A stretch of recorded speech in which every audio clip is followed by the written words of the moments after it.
But I'm going to add, because there's been something about universities that's bothered me that I've watched as this goes on. A few years ago, people marched to Charlottesville, Virginia, saying Jews will not replace us. And they received a program. They would never be allowed to the UVA campus. Now you have people marching on American campuses in essence saying, we will replace the Jews. And the administrations of these schools are looking the other way. They would never look at the other way when people said, Jews will not replace us. Now they're looking the other way. It's significant strategic blunder. I am so looking forward to having this debate about who stands better with Israel and who's got a better record. And I will put Donald Trump's record over Joe Biden's record. I will put Nikki Haley's record over Joe Biden's record. Haley, but Donald Trump, I mean, there was a lot of fury in what he said about the leadership, about Hezbollah being smart.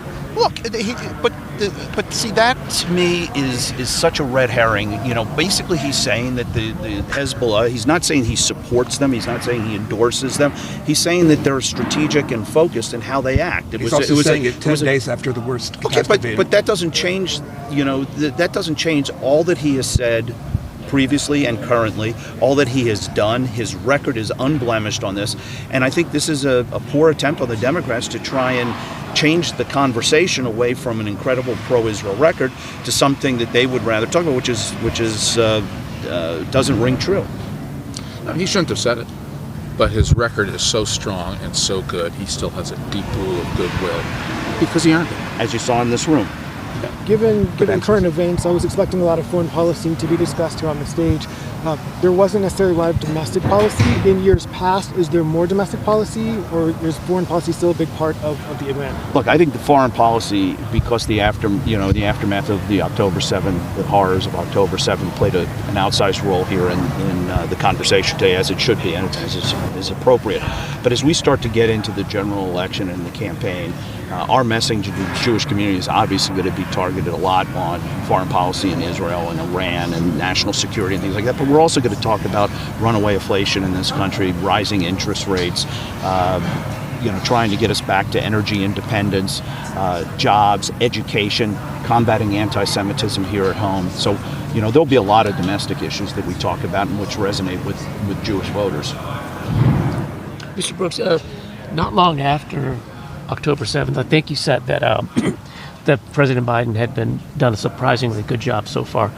Do you think that's still true, or do you think it's less so now? Well, when I say that, you're exactly right. It was in the aftermath of October 7th, and I thought it was a singular moment in time with the president's speech to the American people, which was strong and unequivocal in his support for Israel at that time.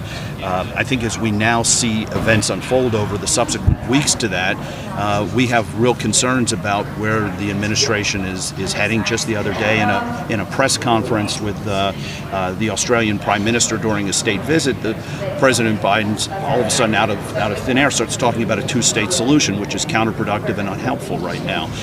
The real fear that I have is, as Ari has said and as the candidates have said, as the pressure from their left continues, as the pressure from the international community continues, there's no question that this administration is going to put more pressure on Israel.